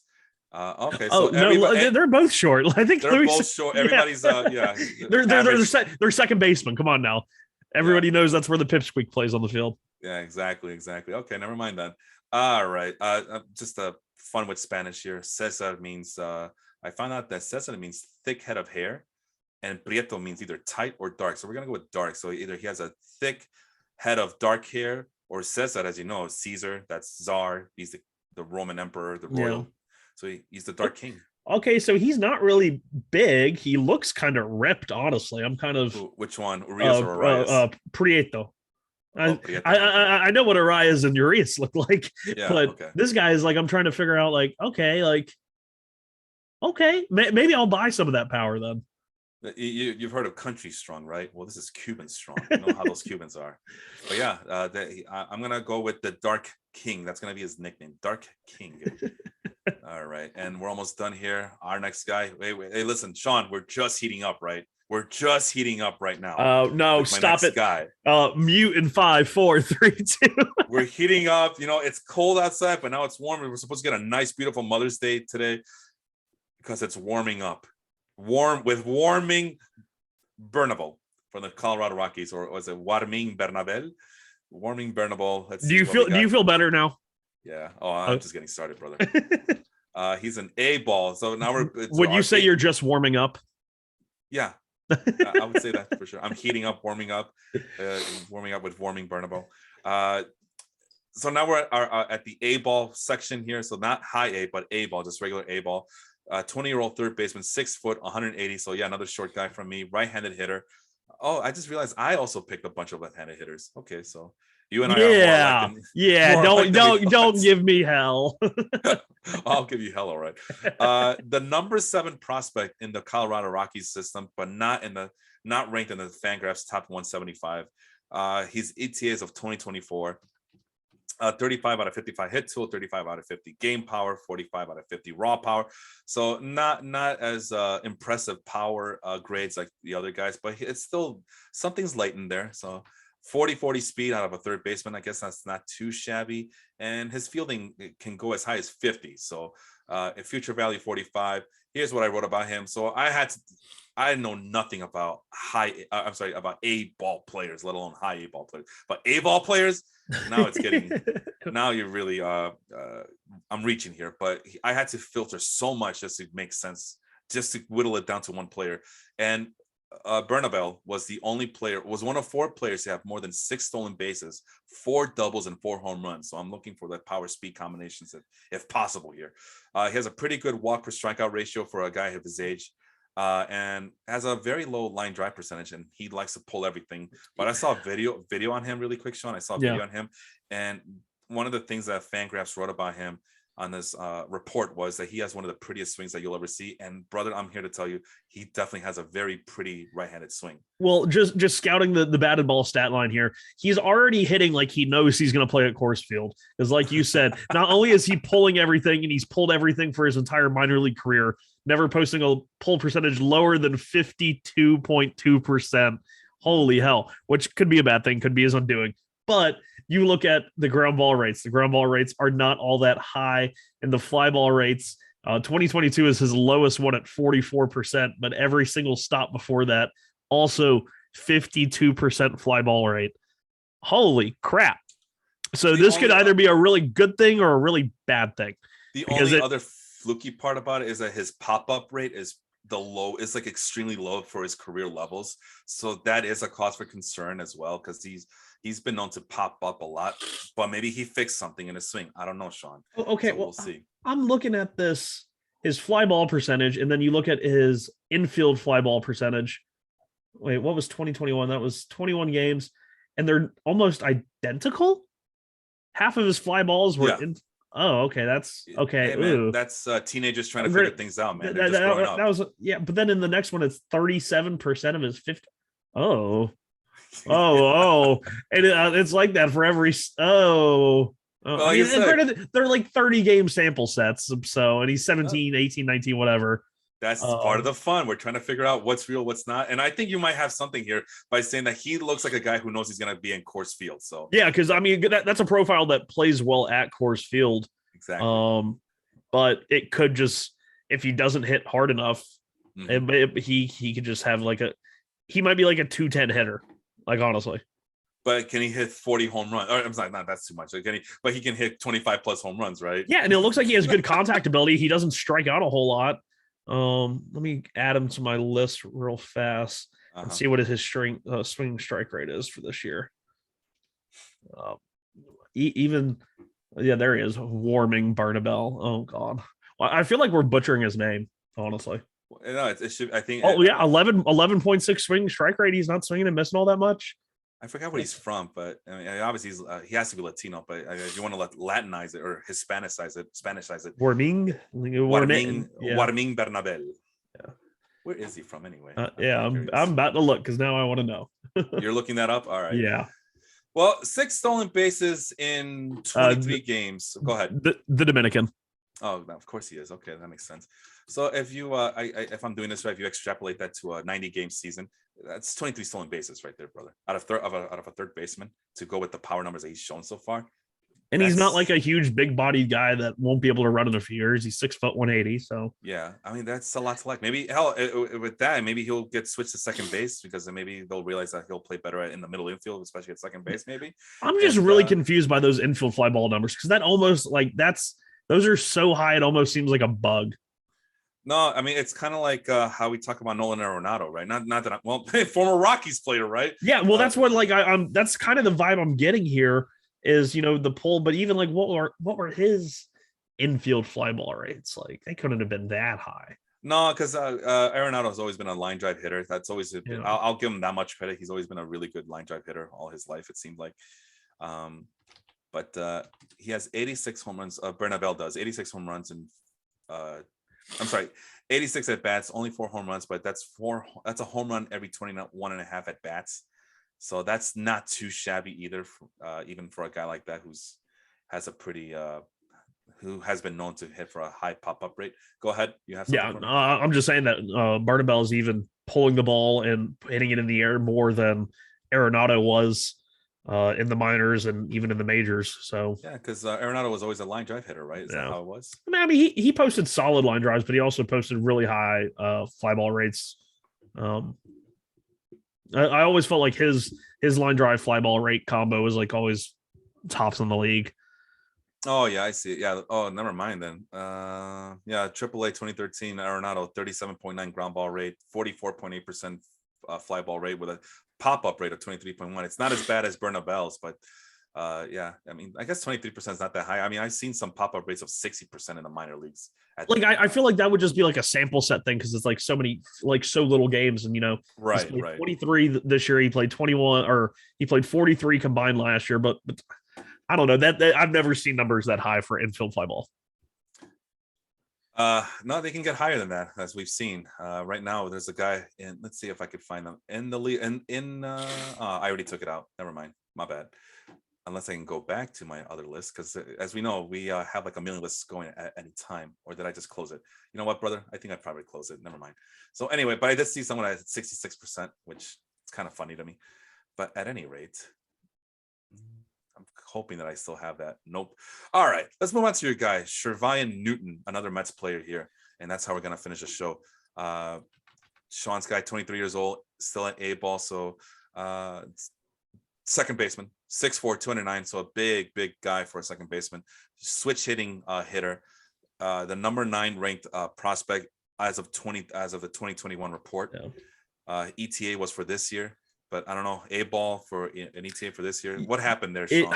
So this is a guy who, I really liked him going back into like 2018, 2019. He had his breakout year. He's been in the Mets minor league system since 2016, which obviously you hear that and you're like, whoa, this is 6 years already. I honestly thought that some team, if there had been a major league portion of the Rule 5 draft, that some team would have just taken a flyer on him to see what he looked like in spring training. But he had a breakout year in 2018. And it was like one of the rookie ball Gulf Coast leagues, I think. He walked 17% of the time. He struck out 30% of the time, but batted 280, 408, 449. And this was as a 19-year-old. He was already, I think, 6'2", 6'3", probably 6'4" at the time as well. And he was just super projectable, and he was really just learning to get into that power. And he goes into 2019 with all of this prospect helium, and he's playing an A ball, which would have been, I believe, St. Lucie, and it did not work out. He played 110 games. Granted, I guess he stayed healthy. That worked out for him. But the strikeout rate went up to 33%. Walk rate was down to 9%. And he posted a 209, 283, 330 slash line. And then, of course, that's right before losing an entire year to COVID, no minor league season. 2021, he only played in 30 games, did battle injuries, struck out 40% of the time. It was not a good year. And then he comes back this year. He's 23. He's still an A-ball. But the strikeouts are down to 28%. I mean, that's high, but it's down for him. And he's got that uber projectability that you see. And he's one of those rare 6'4" shortstops that you can actually project to stay at shortstop.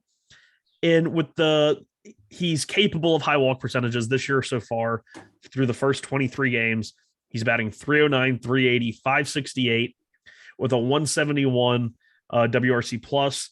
He is the one outlier that he blew completely past my 300 BABIP maximum.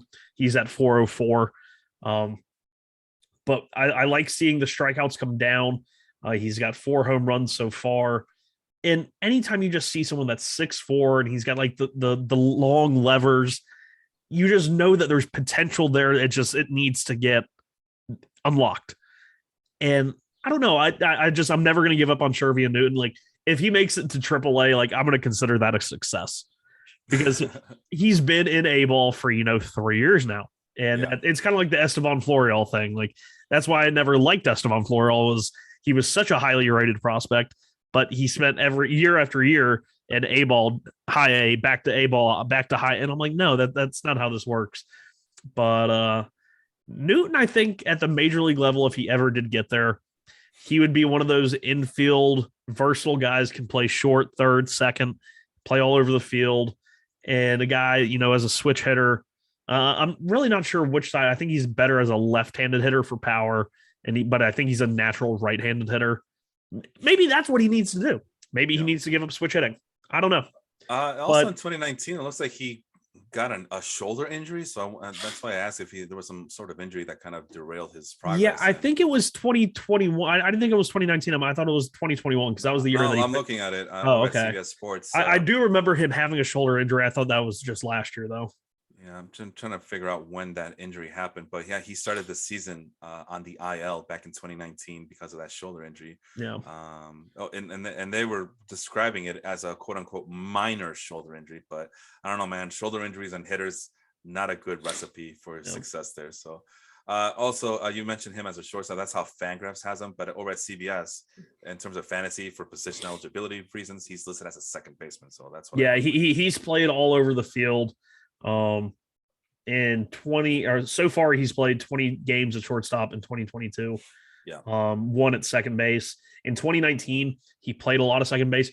Granted, you have to think that the guys that have come up through the Mets system at shortstop in the last 3 years, he was on these rosters when guys like Andres Jimenez was coming through, Ronnie Mauricio was coming through. So Newton was the guy that got shifted off so that these guys could play their primary positions. And he did it well, and he can still play shortstop. And really quick, just to get the scouting report out. This is the 2021 report. Low hit tool compared to a guy of his pedigree, but the power is where it's at. Game power is still a work in progress, but can go as high as 50. The raw power can go as high as 70. So that's it's all about that 6'4" frame. Like exactly. Like it's so enticing, and usually I don't fall for these guys.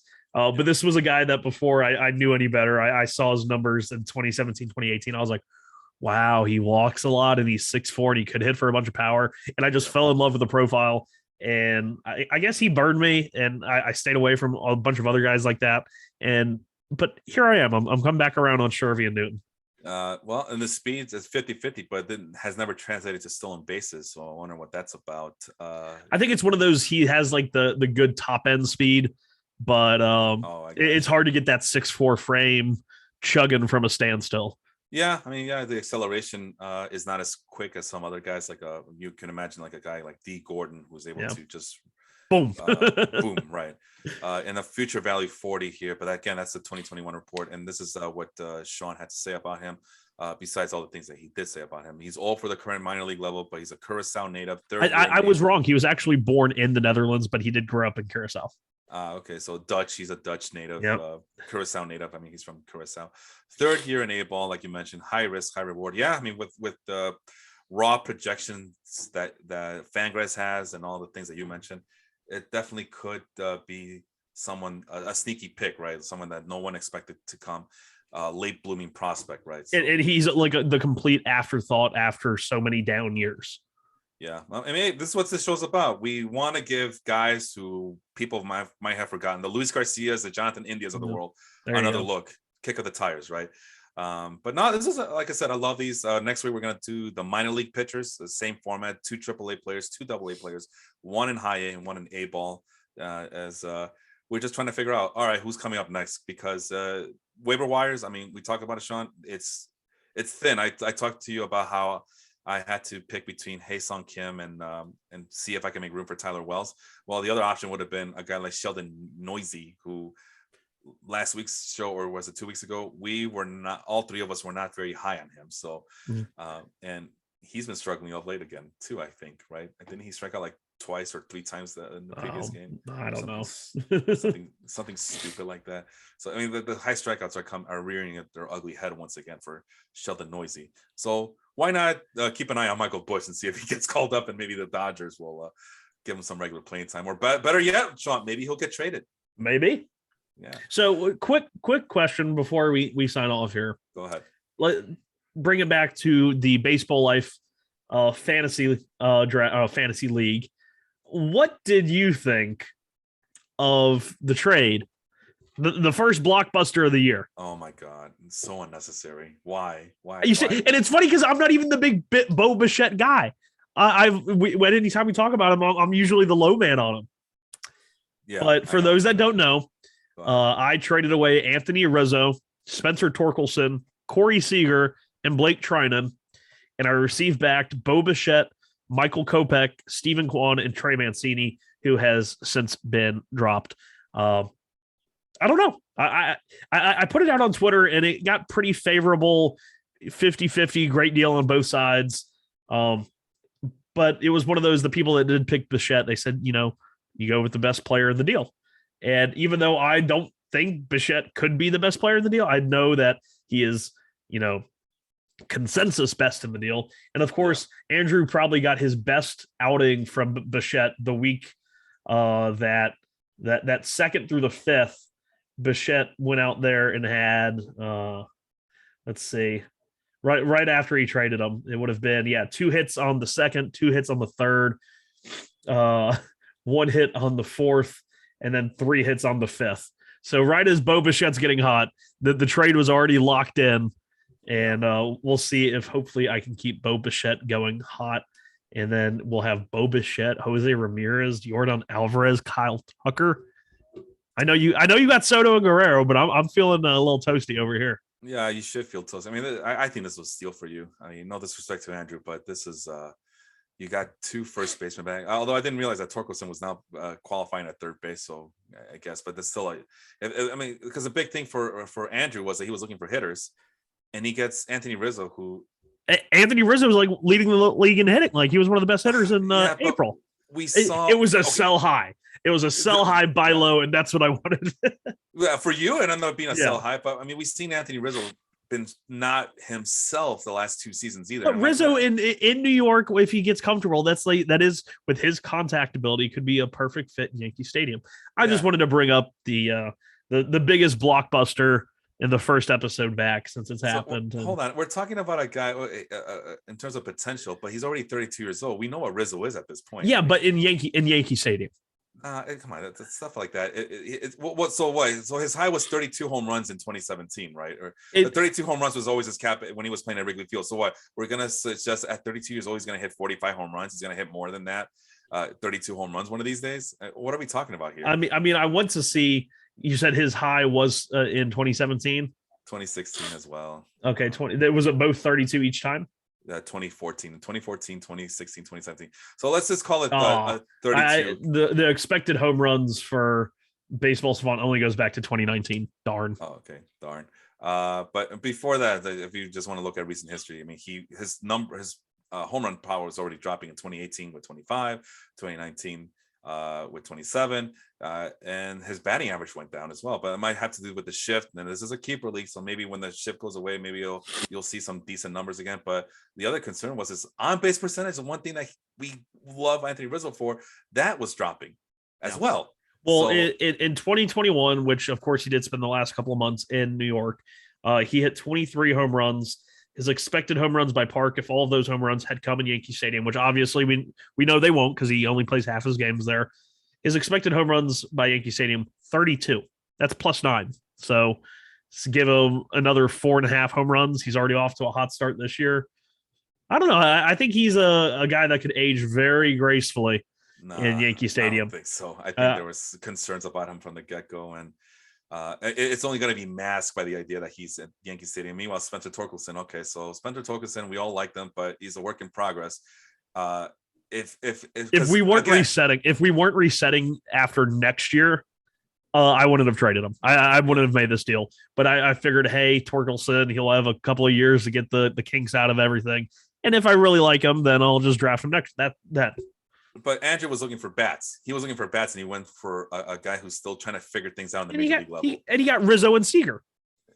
Yeah, so okay, so and who was the other guy? Trinan, yeah, Trinan. Blake Trinan has a shoulder injury, and I don't know why he did that. Well, this was before, because they've had like 2 or 3 announcements of Trinan. The first one was right after he got put on the IL. They said it'll be a minimum stay, and then the second one was hold on, Sean. It's a shoulder injury to a guy who is over 30 years old and is a power pitcher. Those are red flags. I know. Okay, fine. I wanted a closer. In this league, you can also get a guy who gets holes. I mean, I know Blake Trinan could do both, but if you wanted a relief pitcher, just come after me. I'm 40. No, come after me. I have nothing but relief pitchers helping. Well, not helping me so far, but my team is. That sounded so sad. Not helping me right now. My team is many things, but that they're not living up to expectation. That I will say for sure. But one thing I do have is I know how to pick my relief pitchers, and I do have pitching. It's just not. It's the hitting that's letting me down this year. But come to me. I have relief pitchers. You want a relief pitcher? I will give you one gladly. That is not needing an MRI again this weekend because they don't know what the hell's wrong with his shoulder. All right. And then Corey Seager off to a very slow start. So again, that's the. I mean, but Bichette was off to Seager's off to a better start than Bichette was. But again, okay, so you're trading 2 guys, and Bichette is much younger. And I know it doesn't matter because we're resetting after next year, 2024. But again, Bichette's the younger piece. And he's the more dynamic piece at this point of his career. Not that Seager isn't, but come on, Seager does have his limitation, especially in a big ballpark like Texas now. it just screams that, well, I wanted to make a trade just to make a trade, and I don't see how. Maybe these guys will turn things around, and what's his face, Andrew will be the beneficiary of all that. But to me, it just seems like a trade just to make a trade. And then you end up. I almost didn't. I almost didn't make it, honestly. I was like, eh. Well, I think you won this trade pretty hands down here. You got the guys that you wanted, except for Bichette, but it seems like, Bichette and C are going to be a wash. And then Michael Kopech. It was funny. I had originally asked, I had looked at his roster when I was working out the offer, and I was like, oh, he has Edwin Diaz. I could use Edwin Diaz. Then I looked at Michael Kopech, and I was like, I really like Michael Kopech too. And I was like, well, let me ask for Diaz. I was like, I really don't need starting pitching right now. I asked for Diaz, and he says, how about Kopech instead? And I was like, you got yourself a deal. Oh my God. How about Kopech instead? Like, I know I've been pretty down on Kopech this entire time, but it seems like he is. I think that was Andrew knowing I liked Kopech too. So yeah, but it seems like he's little by little figuring things out and strengthening that shoulder, and a lot quicker than I imagined. Because it's not like he's pitching 3 innings; he's pitching 4 or 5 innings, and really trying to get that show. And he's still striking out a lot of guys. What is it? How many strikeouts he has? He has 23 strikeouts in 23 innings. I mean, goddamn, that's more than I expected from him. Let's high end expectations for me. Like, at least give me a strikeout per inning, and if he could, and he's doing it. He's not. Well, I'm learning how to pitch again. I'm trying to. So I'm not. I'm gonna just limit myself to how many strikeouts. No, he's going out and getting the strikeouts that we expected him to get. So good for him. And I don't like Trey Mancini at all. So I think Mancini was just I think just to even out the players. I went and I picked up Rowdy Tellez. Yeah, I saw that. Yeah. So, but you got the guy that you always wanted. You got Stephen Kwan as well. So I don't know. Well, granted, I can't even play Stephen Kwan anywhere. Like that's the disappointing part. Stephen Kwan's just going to set up my bench. Yeah, making a trade just to make a trade. I really wish Stephen Kwan could play second base. Can Stephen Kwan play second base, please? Maybe I should send whoever their GM, Antonetti. I'll send Antonetti a email. I would love that. A left-handed throwing second baseman, Sean. Is he a left-handed thrower? Yeah, you don't know nothing about baseball. I didn't know he was a left-handed thrower. Yeah, he's lefty. Oh, okay, he is lefty. Bats left-handed for your Mad Dog Madrigals over there.